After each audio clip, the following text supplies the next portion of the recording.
ప్రస్తుతం కొత్తపేటలో ఆందోళన సురు అయింది. మూసీ పరివాహక ప్రాంతాల్లో ఉన్నటువంటి నివాసాలన్నీ కూడా కూల్చేస్తామంటే ఇక్కడ ఉన్నటువంటి మహిళలు, అదేవిధంగా ప్రస్తుతం మల్కాజ్గిరి ఎంపీతో ప్రతి ఒక్కరు కూడా బైఠాయించారు. దాదాపు మేము సంవత్సరాల కొలది ఇక్కడ ఉన్నటువంటి నిర్మాణాలన్నీ కూడా 20 నుంచి 30 సంవత్సరాల క్రితం నిర్మించుకున్నటువంటి నివాసాలన్నింటిని కూడా సర్వే చేస్తూ కూల్చేస్తామంటూ కూడా మాకు అధికారులు చెప్తున్నారు. మా జీవితాలన్నింటినీ కూడా రోడ్డు మీద పడేశారు, మేము ఎక్కడికి పోవాలంటూ కూడా వారంతా కూడా ఆవేదన వ్యక్తం చేస్తూ వారంతా కూడా ఎంపీని ప్రస్తుతం వారంతా కూడా మాట్లాడించేటటువంటి ప్రయత్నం చేస్తున్నారు. వారి ఆవేదనని ఎంపీతో ప్రస్తుతం పంచుకునేటటువంటి ప్రయత్నాలు చేస్తున్నటువంటి పరిస్థితి అయితే కనిపిస్తుంది.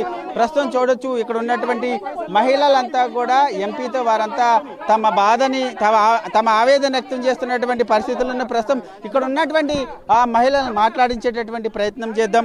అమ్మ చెప్పండి, ఇక్కడ ఉన్నటువంటి ఇళ్ళన్నీ కూడా దాదాపు 20 నుంచి 30 సంవత్సరాల క్రితం నిర్మించుకున్నటువంటి ఇల్లు ఇప్పుడు మరో 2 రోజుల్లో మీ ఇల్లు ఉండవని అధికారులు చెప్తున్నారు. కూల్ చేస్తామంటున్నారు సార్. మమ్మల్ని, మా భర్తని, మా పిల్లల్ని ఇంట్లోనే వేసి పెట్రోల్ వేసి కాల్ చేసి కూల్ చేయమన్నాడు సార్.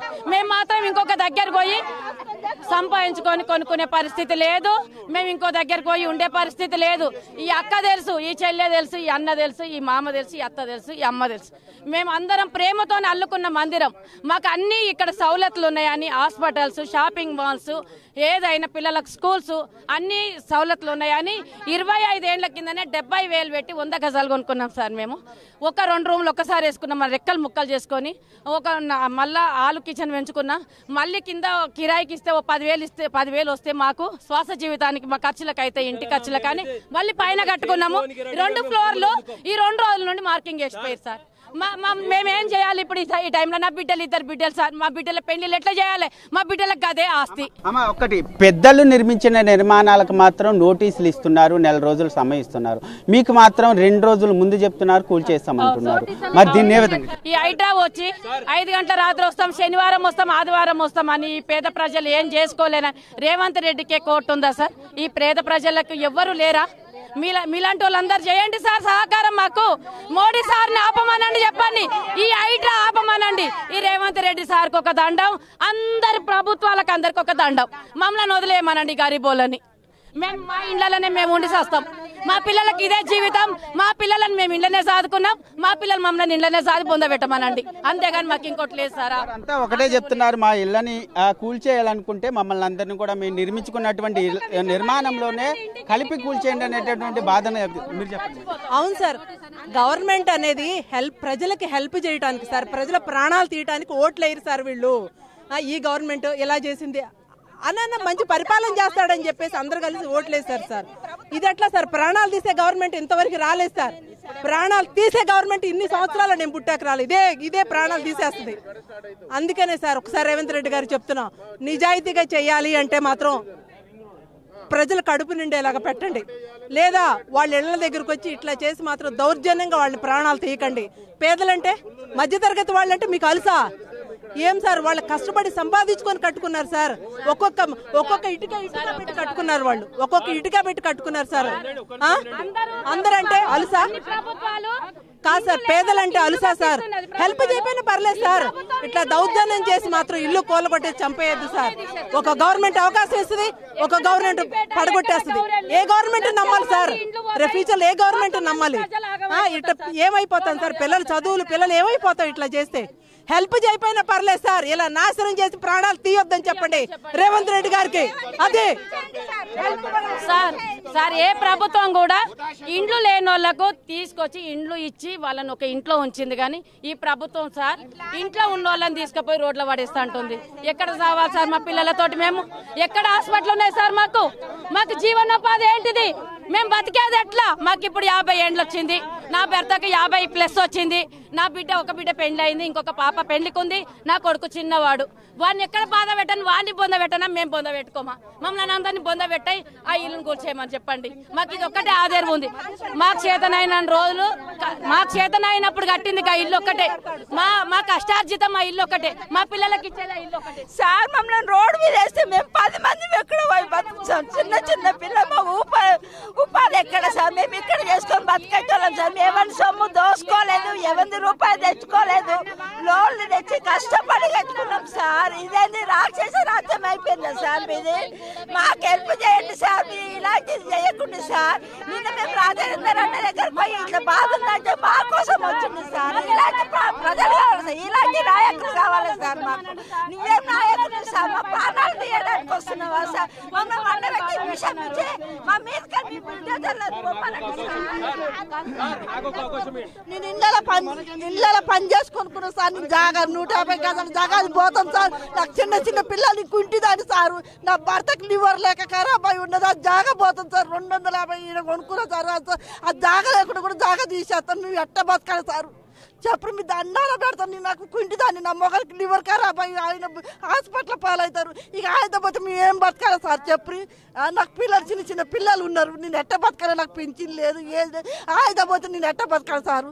ఆ 250 కాదాలు నేను ఉపాసం ఉండి సంపాదించుకున్నాను సార్. నా జాగా ఆ జాగా లేకుండా తీసేస్తారు. అది ఒడ్డు కూడా లేదు, ఇక్కడ మధ్యలో ఉంది సారు చెప్పు. 200 గజాలు ఏ రోజులైనా కానీ కేసీఆర్ కానీ నరేంద్ర మోడీ గారు ఎవ్వరు కూడా ఇట్లా అనలేదు సార్. ఈ సార్ వచ్చి గట్టి చేస్తాను, పేదలను బాగా చేయాలి కానీ గిట్టి చేస్తారా సార్? నీ దండాన పెడతాను. ఇక్కడ ఎవరిని పలకరించినా సరే వాళ్ళ కన్నీటితోనే సమాధానం చెప్పారు. దాదాపు 30 సంవత్సరాలుగా పైగా నిర్మించినటువంటి ఇళ్ళన్నిటిని కూడా పడగొట్టేస్తున్నారు అని చెప్పి కళ్ళంట దారగా ఏడుస్తున్నటువంటి పరిస్థితి. మీరు ఏం చెప్తారు సార్? ఇవన్నీ మీరు చూస్తూనే ఉన్నారు. నేను కూడా అనేక ప్రభుత్వాలను చూసినా, అనేక ముఖ్యమంత్రులు చూసినా, కానీ సాడిస్టిక్ మెంటాలిటీ తోటి ప్రజలు వద్దన్నా ప్రజల గాథ పట్టించుకోకుండా, ప్రజల కన్నీళ్లు పట్టించుకోకుండా విధ్వంసమే నా వృత్తి అని చెప్పి చేసినట్లయితే మొట్టమొదటిసారి చూస్తున్నా. కానీ రేవంత్ రెడ్డికి మరి ఎవరు సలహా ఇస్తున్నారో ఏందో కానీ ఆయనకు పోయే కాలం వచ్చింది. అంటే ఇంత తక్కువ టైంలో 9 నెలల కాలంలో ఇంతమంది చేత తింటున్నటువంటి ముఖ్యమంత్రి రేవంత్ రెడ్డి కావచ్చు. ఆయన అనుకుంటాడు నన్ను ఎవడేం చేయలేడు, ఈ పోలీసులు ఉన్నారని చెప్పి వింటున్నారా? కానీ ప్రజలు తలుచుకుంటే బొంద పెడతారు, తిరుగుబాటు చేస్తారు సార్. వాళ్ళు ఒక్కటే అడుగుతున్నారు, మాకు 2 రోజులు ముందు చెప్పి మా ఇల్లు కూల్చేస్తామంటున్నారు. అదే వాళ్ళ అన్న ఇల్లు కానీ వేరే పెద్దవాళ్ళ ఇల్లు నోటీసులు ఇస్తున్నారు, నెల రోజులు టైం ఇస్తున్నారు. మాకు ఆ సమయం కూడా ఇవ్వడం లేదు, ఇంట్లో ఉన్నటువంటి సామాన్య బయట తీసుకునే పరిస్థితి కూడా ఇవ్వడం లేదని చెప్తున్నారు వాళ్ళు. యాక్చువల్గా నువ్వు ఏం చేయదలుచుకున్నావో అన్ని పార్టీల వాళ్ళు ఉన్నారు, ఎంపీలు ఉన్నారు, ఎమ్మెల్యేలు ఉన్నారు, కార్పొరేటర్లు ఉన్నారు. కూర్చోబెట్టి మాట్లాడు, నువ్వేం చేయదలుచుకున్నావు అసలు, నీ ప్లాన్ ఏంటో చెప్తే కదా మాకేమైనా అర్థమయ్యేది. కానీ అకారణంగా వచ్చి మొత్తం కాలనీల మీద పడి 100 మంది పోలీసులను పట్టుకొచ్చి దొంగల్లాగా ఇక్కడ దాకా బఫర్ జోను, ఇక్కడ దాకా FTL అని చెప్పి మాట్లాడడం అనేది ఎంతవరకు సమంజసం చెప్పండి? బుద్ధి ఉందా వాళ్ళకేమైనా? ముఖ్యమంత్రి కన్నా బుద్ధి ఉందా? ముఖ్యమంత్రి ఆదేశాలు వచ్చి పాటించేటువంటి ఆఫీసర్లకు బుద్ధి ఉందా చెప్పండి? మీరు ఏందనుకుంటారు? మీరు నిజాం సర్కార్, ఇది రజాకార్లా మీరేమన్నా?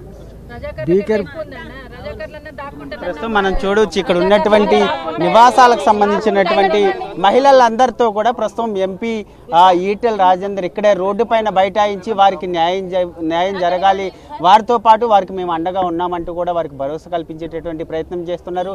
మరికొంతమంది మహిళలతో మాట్లాడించేటటువంటి ప్రయత్నం చేద్దాం. ఇది చూస్తుంటే మాకు అందరికీ కూడా మాకు బయట వాకిలి ముఖం కూడా తెలియదు.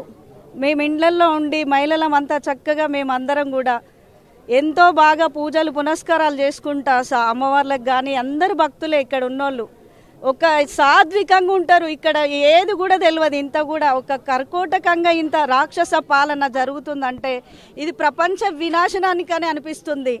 మేము ఎంతో దేవీ దేవతల పూజలు చేస్తూ పొద్దున్న లేస్తే యావత్ ప్రపంచం అంతా బాగుండాలని చెప్పి ఎంతో అద్భుతంగా అమ్మవారికి సేవలు చేసుకునేటోళ్ళం మేమంతా కూడా. అయ్యా ఇట్లా చేయడం ఆయనకి ఎంతవరకు శ్రేయస్కరం కాదు.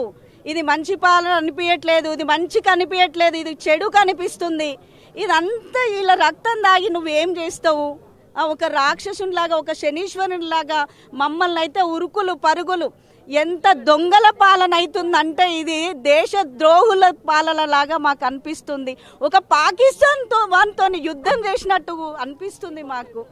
ఒక్కొక్కరు అందరు పడిపోతున్నారు. దయచేసి అందరు చెప్తున్నా నేను, ఒక్కొక్కరు మొత్తం పడిపోతారు. ఆడవాళ్ళు, ఆడపడుచులు, ఆడబిడ్డలు, వాళ్ళ దుఃఖము, వాళ్ళ రోదన ఎవరికి ముడుతుంది, ఎవరికైతుంది ఈ బాధ ఏంది? ఇదంతా చూస్తుంటే మాకు వణుకు పడుతుంది.